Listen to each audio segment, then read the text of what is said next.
جدید ادب کی سرحدیں جلد دوئم مضمون نمبر 35 جس کا عنوان ہے شاعری کی بوتیقہ اور ساختیات سماعت فرمائیے۔ سوال یہ ہے کہ ساختیات کے ماہرین شاعری کے بارے میں کیا کہتے ہیں؟ تو سب سے پہلی بات تو وہی ہے جو وائکو نے کہی ہے کہ شعری دانش نے دیومالا تخلیق کی ہے، یعنی دیومالا انسانوں کی وہ تاریخ ہے جو ابتدائی معاشرے کے ان انسانوں نے تخلیق کی ہے جو فطری طور پر شاعر تھے، یعنی دیومالے کی بنیاد دراصل شاعرانہ حکمت ہے۔ وائکو کا خیال ہے کہ دیومالا کا ظہور اس لیے بھی ہوا کہ انسان میں اسٹرکچر بنانے کی صلاحیت فطری طور پر موجود ہے۔ وائکو نے بتایا ہے کہ انسان کی خصوصیت یہ ہے کہ وہ اسٹرکچر بناتا ہے اور پھر خود اس کا تابع بھی ہو جاتا ہے۔ دیومالا ہی نہیں، ادب اور زبان دونوں اسٹرکچر ہیں۔ جب ہم دیومالا شاعری، ادب یا زبان کو اسٹرکچر کہتے ہیں تو اسٹرکچر سے کیا مراد ہوتی ہے؟ اس کا جواب جین پیاگے نے یہ دیا ہے کہ اسٹرکچر ایک کل ہوتا ہے جس کے مختلف حصے ایک دوسرے سے ہم آہنگ ہوتے ہیں۔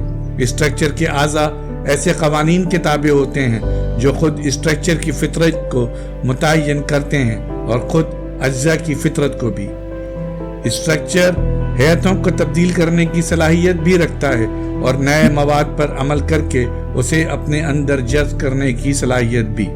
مثلا زبان ایک ایسا اسٹرکچر ہے جو چند بنیادی جملوں کی صورت بدل کر اس سے لاتعداد جملے بنانے کے امکانات پیدا کر دیتا ہے۔ اس کے باوجود ہر جملہ زبان کے مخصوص اسٹرکچر کو میں مختلف معاشرے رہتے ہیں، مختلف دنیائیں ہوتی ہیں، نہ کہ ایک دنیا جس پر مختلف قسم کے لیبل لگا دیے گئے ہوں۔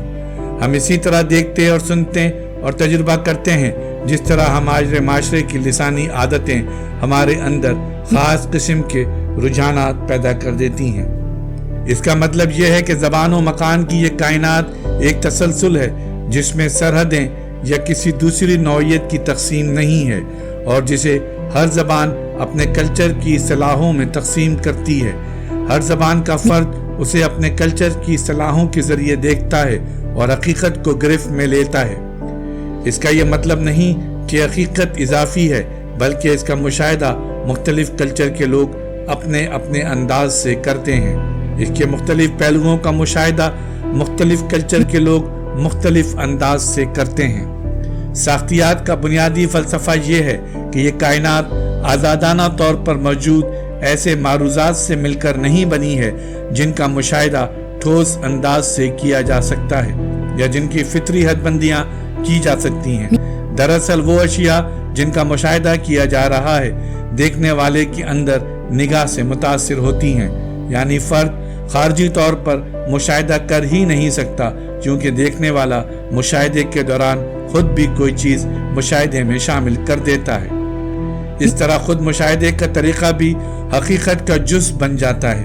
چیزوں کی حقیقت گویا خود ان چیزوں میں نہیں بلکہ اس رشتے میں ہوتی ہے جو ہم تشکیل دیتے ہیں، یعنی ہماری کائنات چیزوں سے نہیں رشتوں سے تعمیر ہوتی ہے۔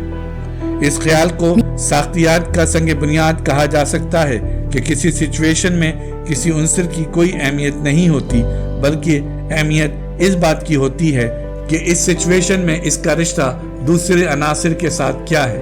کسی تجربے کی اہمیت اس وقت تک واضح نہیں ہوتی جب تک اسے اس کے اسٹرکچر میں رکھ کر نہ دیکھا جائے۔ اب ہم یہ دیکھنا چاہیں گے کہ اسٹرکچرلزم کا رویہ شاعری کے سلسلے میں کیا ہے۔ زبان کی طرح ادب اور شاعری بھی اسٹرکچر کے سلسلے میں بھی زبان اور گفتار کے بنیادی اور جتلیاتی رشتے کو پیش نظر رکھنا ہوگا، لیکن ساختیات پسندوں سے پہلے روسی ہیئت پرستوں کا ذکر ضروری ہے جن کا زور 20ویں عیسوی سے لے کے 30ویں عیسوی تک رہا، پھر بعد میں انہیں روس کی حکومت نے دبا دیا۔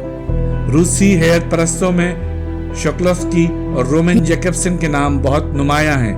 شکلوسکی کا خیال ہے کہ آرٹ زندگی سے آزاد ہوتا ہے، آرٹ میں وہ رنگ نہیں جھلکتا جو شہر کی فصیل کے پرچم میں لہراتا ہے۔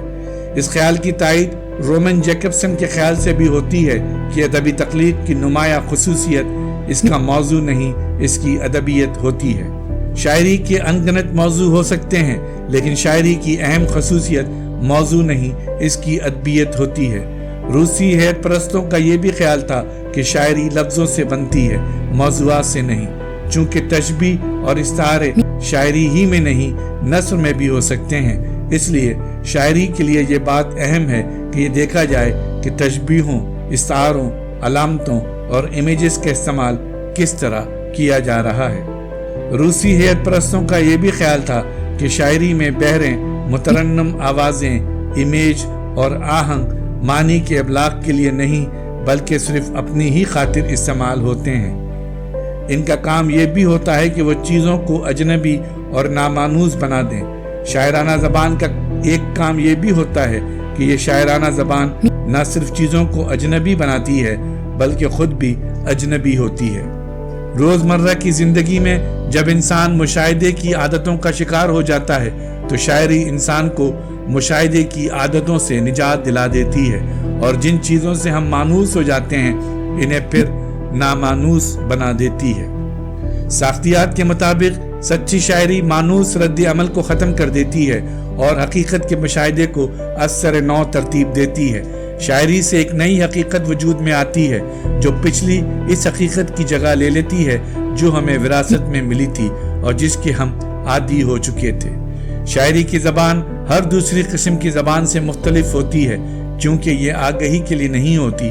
آگہی سے مراد کوگنیشن ہے اور نہ یہ عملی مقاصد کے کام آتی ہے، بلکہ شاعرانہ زبان خود آگاہ ہو زبان ہوتی ہے، کسی پیغام پر زور نہیں دیتی بلکہ اپنے وجود پر زور دیتی ہے، اپنی لسانی خصوصیات کو شدت عطا کرتی ہے اور توجہ اپنی طرف منتف کراتی ہے۔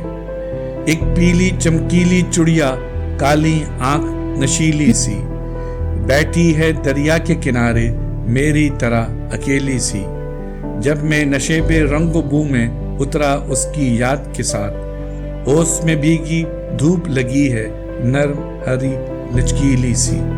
زیب غوری۔ شاعری زبان قافیے اور بحر کے ذریعے اجنبیت پیدا کر لیتی ہے۔ رومن جیکبسن کے الفاظ میں شاعری کی خصوصیت یہ ہے کہ اس میں الفاظ کو الفاظ کی حیثیت سے دیکھا جاتا ہے، کسی معروض کے بدل کی حیثیت سے نہیں۔ شاعری میں الفاظ ان کی ترتیب اور ان کی حیرت جذبے کے اظہار کی حیثیت سے اپنے قدر و قیمت حاصل نہیں کرتے۔ گویا ساختیات کے ماہرین کے نقطہ نظر سے شاعری میں شاعر کے جذبات، اس کے احساسات اور اس کے پیغام کی کوئی اہمیت نہیں ہوتی، بلکہ صرف اس بات کی اہمیت ہوتی ہے کہ الفاظ جو لسانی نشان ہوتے ہیں سگنیفائر ہوتے ہوئے سگنیفائیڈ میں تبدیل ہو جائیں۔ اس قسم کے تصور شعر پر ہائیڈگر کا سب سے بڑا اعتراض یہ ہے کہ اس نظریے سے شاعری میں انسانی وجود کے جوہر کا انکشاف نہیں ہوتا اور کسی تخلیقی سچائی تک شاعری کی رسائی نہیں ہوتی، کیونکہ ساختیات کے ماہرین یہ کہتے ہیں کہ حقیقت کے بارے میں شاعر کا رویہ اہم نہیں ہے، بلکہ اہم یہ ہے کہ شاعر کا رویہ لفظوں کے ساتھ کیسا ہے۔ اس کا مطلب یہ ہے کہ شاعری حقیقت کی کھڑکی کی حیثیت نہیں رکھتی، بلکہ یہ ایک پینٹڈ ونڈو ہے۔ ساختیات کے ماہرین کا خیال ہے کہ لفظ کے صرف ایک ہی معنی نہیں ہوتے، بلکہ لفظ کی بہت ساری جہتیں ہوتی ہیں۔ لفظ کی ان جہتوں کو شاعرانہ استعمال اور پیچیدہ بنا دیتا ہے، اور الفاظ سے شاعری معنی کو جدا نہیں کرتی، معنی کو حیرت ناک حد تک ضرب دے دیتی ہے۔ جب لفظ کسی ایسے معنی سے جس کے ہم عادی ہو چکے ہیں جدا کر دیا جاتا ہے تو لفظ کی یہ آزادی اسے دوسرے حوالوں سے جوڑ دیتی ہے۔ الفاظ کے اس طرح کے استعمال سے ابہام شاعری کی ایک نمایاں خصوصیت بن جاتا ہے۔ قافیے، آہنگ اور بحریں معنی کی وسعت کو اور بڑھا دیتی ہیں۔ روایتی طور پر بھی ایسا ہوتا ہے کہ ان توقعات کے باعث بھی جو پڑھنے والے کو شاعری سے ہوتی ہے، نظم کے معنی نظم کی تکنیک کی وجہ سے اور بڑھ جاتے ہیں، یہاں تک کہ نظم خود ایک تکنیک بن جاتی ہے، یعنی نظم خود اپنی حیت بن جاتی ہے۔ آرٹ ہمیشہ کسی اور چیز پر بات کرتے ہوئے اپنے وجود کا اعلان کرتا ہے، یعنی آرٹ دراصل خود اپنی تعمیر کا اظہار ہے۔ زبان کے سلسلے میں جب شاعر کے رویے کا صحیح طور پر ابلاغ ہوتا ہے تو وہ قاری کو جگہ دیتا ہے، اور قاری اس قابل ہو جاتا ہے کہ وہ زبان کے اسٹرکچر کو دیکھ سکے۔ شاعر جس انداز سے اپنی نظم میں زبان کا استعمال کرتا ہے، اسی سے اس نظم کی ادبیات ہمارے سامنے آتی ہے۔ شاعرانہ زبان میں ایسی شدت ہوتی ہے کہ سگنیفائر اور سگنیفائڈ ایک ہو جاتے ہیں۔ شاعرانہ زبان اپنے قوانین کے مطابق کام کرتی ہے جو زبان کی فطرت کا اظہار کرتے ہیں۔ نظم سے باہر قافیوں یا بحر یا صنعت تجنیس کا کوئی جواز نہیں ہوتا۔ نظم میں صنعت تجنیس کا استعمال دراصل شاعرانہ زبان کے منظم عمل کو ظاہر کرتا ہے، جیسے غالب کے اس مصرعے سے ظاہر ہے، سائے کی طرح ساتھ پھریں سرو و صنوبر۔ اس کے علاوہ ساختیات کے نقطہ نظر سے قافیوں کو بھی وہی اہمیت حاصل ہے جو استعاروں کو ہے۔ قافیے بھی معنی میں ترمیم و تنسیق کرتے ہیں اور لفظوں کے بالقوہ پوٹینشل معنی کو سامنے لانے کا موقع فراہم کرتے ہیں۔